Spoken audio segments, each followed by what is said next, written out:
for a while, you were working a W-2 before you got so busy that you quit and went full in on business ownership. What was that final tipping point for you?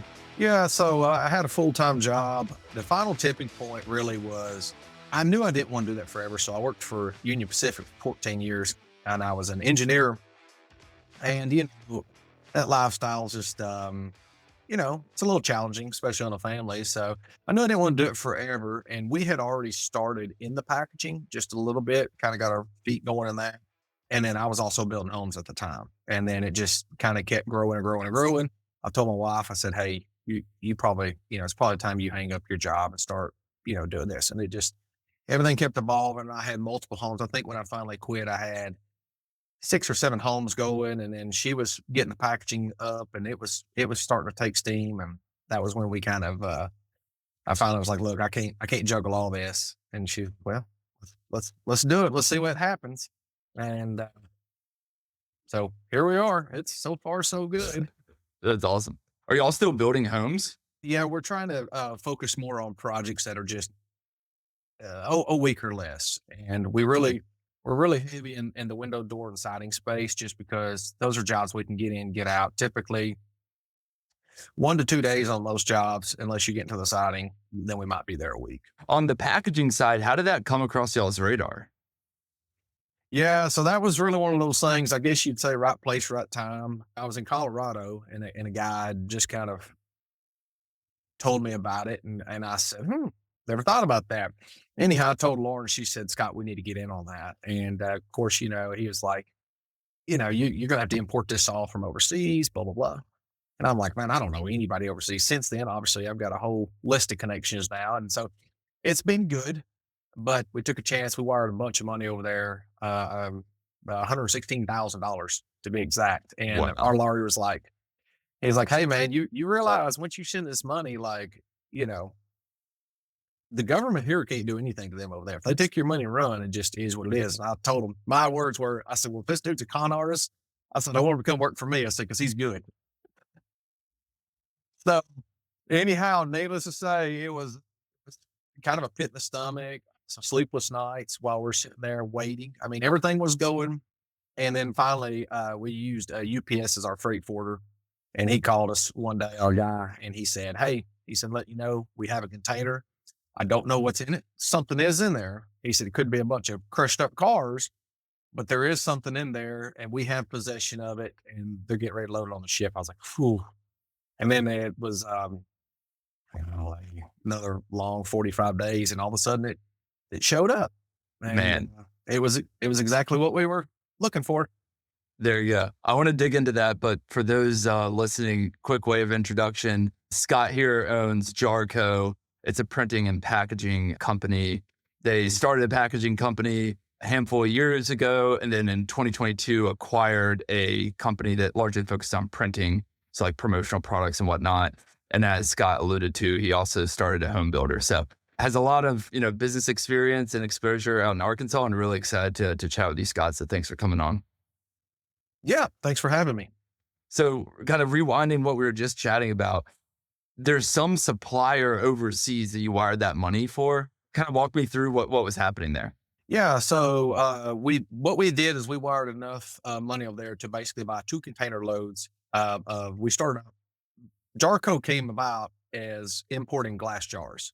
That's where we started. We started in the jar industry, I guess you'd say. Now, obviously, we're into other things now, films, chipboards, flexible packaging, things like that. But it was, it was kind of like, you know what, roll the dice, go all in. I mean, if he takes our money, then I guess we're just, I don't know what we're going to do. But anyhow, yeah. So we wired the guy, didn't know him from out, never spoke to him. I still to this day have not spoke to him, but matter of fact, he messages me, golly, all the time. And I mean, we're still great friends and it's been good. That's nuts. How'd you find him? Oh, shoot. Just digging all over the internet. If there's one thing I can say, it is kind of hard starting out because you just don't. But now that I have him as a connection, it's, hey, if I need something, hey, man, you got someone for this or who do you recommend kind of deal? Yeah, man. And then on the freight forwarding side, so that person, do they live overseas and they're getting it on a ship for you? So yes, there was a lady over in Qingdao, and Okay, she was who my guy. But now I had a local guy here in Arkansas that I dealt with at UPS, just because I knew him, I trusted them, obviously. sure. And he actually lives here, probably about an hour and a half from us. He came down, met with us, and we kind of told him what we were getting into.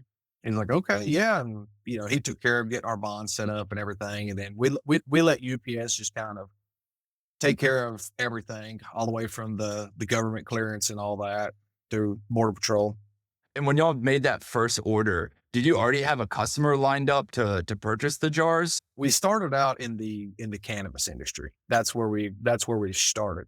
And so that's why it was, the one good thing I guess you could say out of that industry is there's a little bit of money involved. So they've got the money to spend. So they could afford to, purchase things like that at a time. And that's kind of, we're not in the cannabis industry anymore. We're in the food and beverage now. But Sure. that's kind of who we focus on is some of the bigger people, just because they can afford to make larger purchases versus a lot of the smaller stuff. It's a lot of work and little return, I guess you'd say. Okay, so you find this broker of sorts of glass jars. You get UPS to help you with getting it from there to here in terms of like all the customs and all the clearance that you have to get in. They get on a ship, they come to a port in the US. I imagine they go on a truck and they arrive at some point to y'all's house. I don't know if you had the warehouse yet at that point or not. Then what happens? Yeah. So when we first started out, yeah, it came over by ship. I think I want to say we might have been coming in through Savannah, but we pretty much everything came in through Savannah or Los Angeles, somewhere over there. And then they would rail it. They would rail it whichever side it came in. They'd rail it all the way to Marion or Memphis, and then they would put it on a truck from Marion or Memphis and then bring it over here. But yeah, so when we started out, we didn't have a warehouse or anything. We were using my wife's father's shop. He's, just standard size shop. And our very first load, 18 wheeler comes out there and kind of, around here, kind of, you're out in the middle of nowhere kind of deal. But anyhow, it Sure, shows up out there and we're unloading this thing by a tractor, because that's all we have. That's all we have, but that's how it all started. So, but yeah, and then it was what we kind of structured on doing is we got it over here, and then as they need it, then we supply them with it. But we kind of try to make sure that everything we order is accounted for, because you get in here and you start buying a lot of stuff that people don't need, or they end up changing their mind or end up going a different direction. Like I said, we started in the jar industry. But honestly, we really don't do a whole lot of anything with jars anymore. It's more of the films, the flexible packaging, and then our latest one is pie tins. That's getting into the pie tin sector there. But yeah, that's how it worked. They might say, "Hey, we need 4 to 6 pallets," and then we eventually got our own truck, and we would haul it. But at first, same situation. UPS, we'd contact them and say, "Hey, we got 4 pallets. It needs to go from here to here," and okay, schedule a pickup. on the food and beverage side, the reason they want to work with you versus trying to do all that stuff themselves is they trust you. I imagine some amount of like time, like you're able to deliver quicker than if they're to build that supply chain themselves. Is there anything else I'm missing in terms of what kind of sets y'all apart from working with folks overseas? Our sweet spot are people in I would say the 10 to $50 million range. The reason I like customers in that range is because they're not big enough really to have their own people that aren't go overseas or something like that. And then some people, they want to deal with people here direct, but at the same time, it was, our philosophy always was, if you need it, I'll make it happen on my side.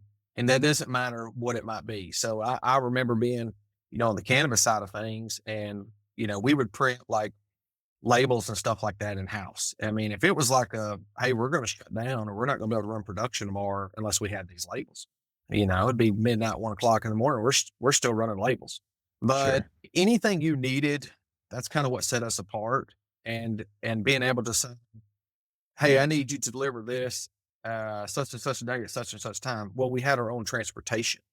Obviously, if it was something leaving the state, which some things did, then I couldn't guarantee that. But in state, we could. But kind of the way it's structured is, let me do an audit, because a lot of people don't realize. A lot of people that I've learned, you're buying this packaging already. You're buying whatever you're buying.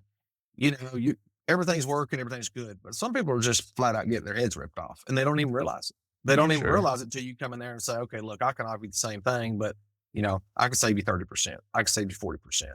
Because the way I've got it modeled for me, I'm not going to buy a bunch of inventory and sit on it, because you got to make your money back somehow. And so those people are, so tell me what you want. I'll go get it, put a little markup on it, send it down the line. I'm good. Got it. And then in terms of the team, I know nowadays I think you have around 8 folks. When did you start bringing people onto the team? So I would say probably after about year one, my wife hired this girl, and she's still with us.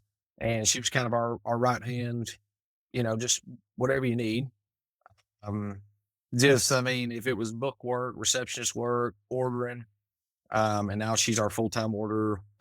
We call her our account manager, but she does all the ordering and things like that for us. And yeah, it just kind of kept growing from there. We got up to 5, and then we got into the production side of things. Um, on the apparel and promotional items and things like that, like we do all that in house. Sure. So that was part of the, getting the Arkansas marketing and all that. That was because we were getting requests for that kind of stuff, and we were telling people, hey, you know what? No, we don't do that. And it's the same thing if you go back to the packaging side. If something's not in our wheelhouse, as long as it makes sense, or as long as you're willing to pay for it up front, hey, yeah, I'll get that for you. I mean, if I can get it and save you some money, that's what it's all about. And those people in that 10 to $50 million range, they need someone. A lot of times you still have the owners involved in the day to day operations, but they need someone that they can go to and say, hey, can you find me this? Hey, I need this, or I'm going through this. Give me a quote on that. And so rather than pushing it out to a print shop, that's what kind of led you to acquire Arkansas Marketing Promotionals. So you have that competency in house. Yeah, and it already, like I said, it already came with some pretty good accounts. The gentleman was getting out. He was just for sale on the internet.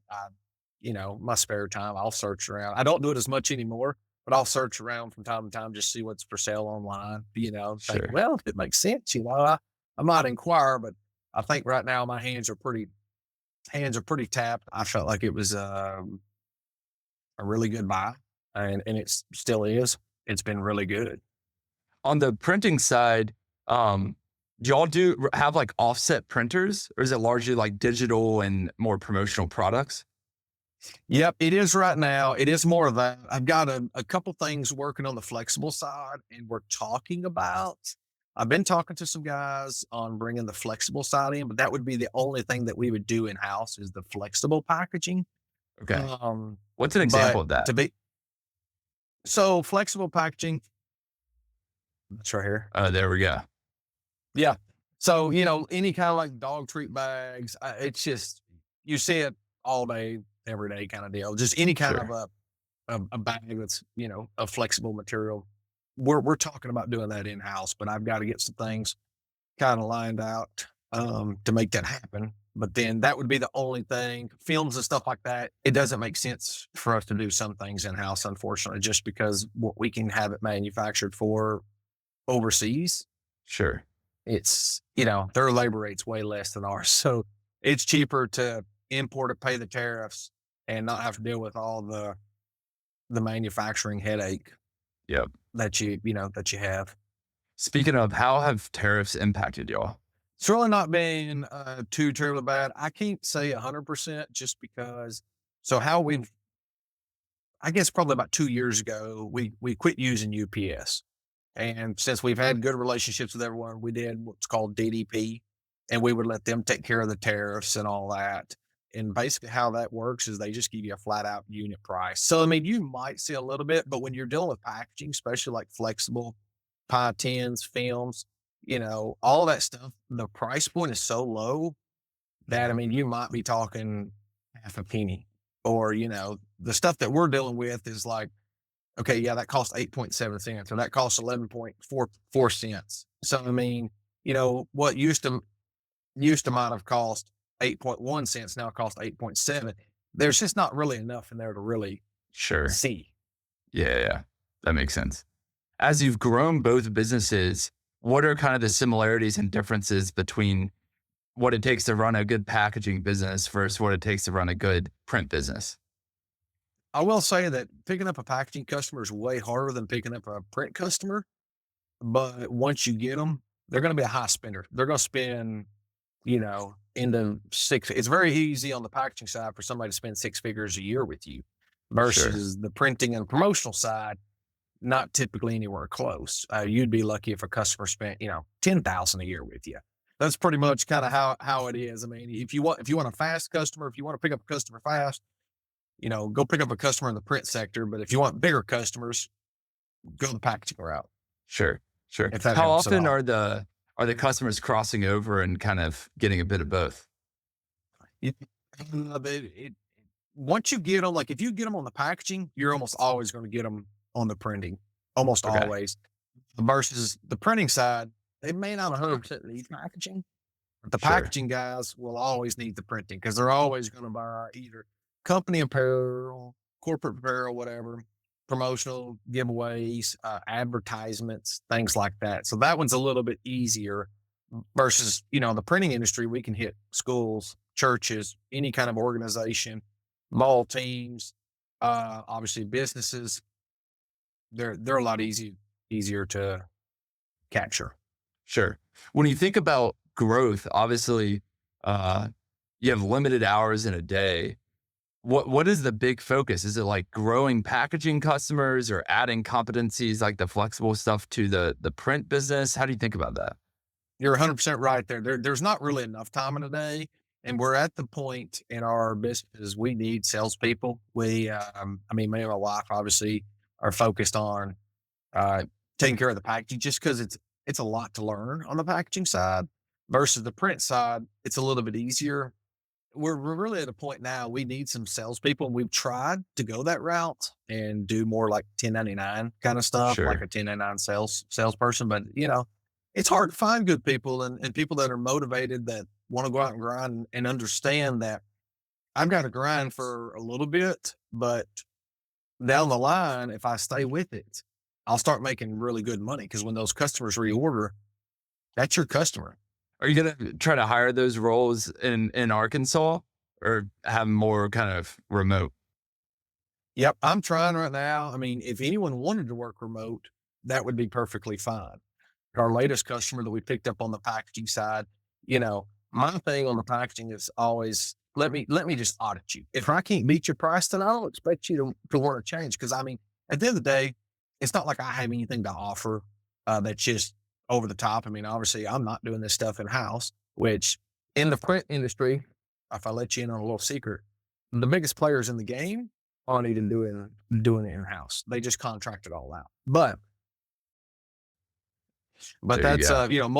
most people don't know that, but, yeah, I mean, we're trying to find folks to get in there. Like I said, it's hard because I'm trying to make that 1099, that sales driven, everybody's like, "Well, can I get some kind of a salary?" I'm like, "Okay, but what's gonna motivate you?" You know what I'm Yeah. saying? Yeah, exactly. You have these businesses, you have the home builder, you've advised a number of people, and I want to get into that in a second. But before we do, what piece of advice would you have for anyone thinking about buying a business in the packaging or print side? If I give any advice on buying a business, the good perk is, I mean, that's gonna be instant income day one, right? But typically, if you're buying a business, unless you have the cash to fund it, you're probably going to have a bank loan. So then you got to have a note, things like that. But you will not retain every customer. There are people that was doing business with the other owners prior to you coming on because they like them or they like the location. Um, you're gonna lose some. So you have to understand.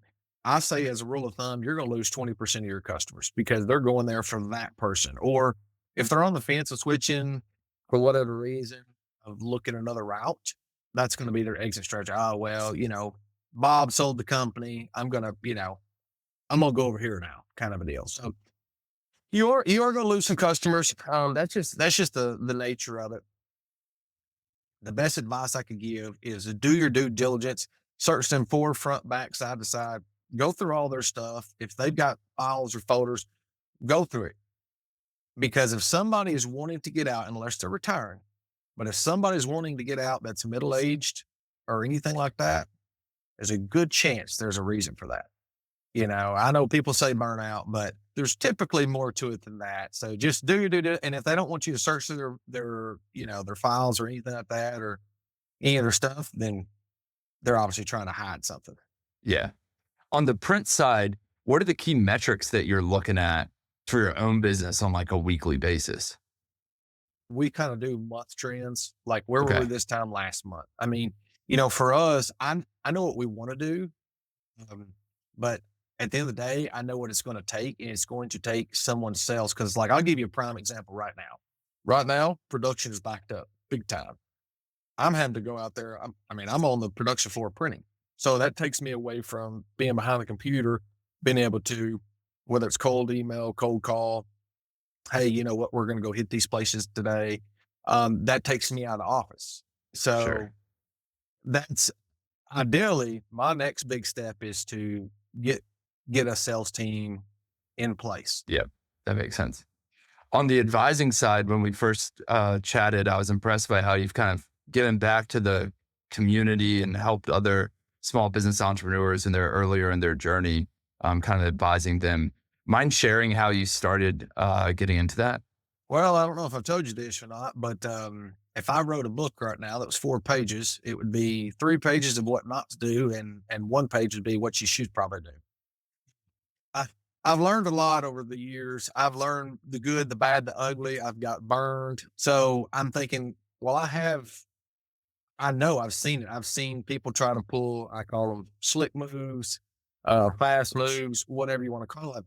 I've been around. I mean, obviously every day is a learning process, but especially younger people, I think everyone has a little bit of some kind of entrepreneurial dream in them. They think, oh, it'd be cool. Even if it was, I just want to own I don't know, I want to make freeze dried candy, or I want to stuff teddy bears or whatever. They want to do something, but I've seen so many people just running little operations, maybe even out of their house. And I'm like, you're not making any money. Like, you're doing it in your mind. You're like, oh, I'm making money. But at the end of the day, by the time, okay, you get a $5 order over here. Oh yeah, I'll meet you uptown. Where do you want to meet at? Well, you just burnt that gas. Like, you're not, you know what I'm saying? People don't take that kind of stuff in your time. You got to value your time. You got to kind of put a dollar amount on, hey, what's my time worth? Because otherwise you're going to end up working for free a lot. But yeah, advising people kind of just the direction to go, just because so many people, especially starting out, it's just like, or you walk into a business and you just kind of look around and, it's easy. Yeah. The same thing I used to do in homes. I walked in a brand new home. My friends are looking everywhere, and I'm looking at every quarter that was, that wasn't cut great, or, caulk job or something like that. Sure. But my wheels turn all the time. What can make this more efficient? It's easy to be on the outside looking in and tell someone else what to do, Sure. or advise them, but it's not as easy on your own business, because then at the end of the day, I sit there and say, yeah, if I had the manpower to do that, yeah, I'd do it. So anyways. That's cool. Well, Scott, thanks so much for taking some time to chat with me. Learned a lot and really appreciate your time. Yeah, I absolutely enjoyed it. Thanks for having me on.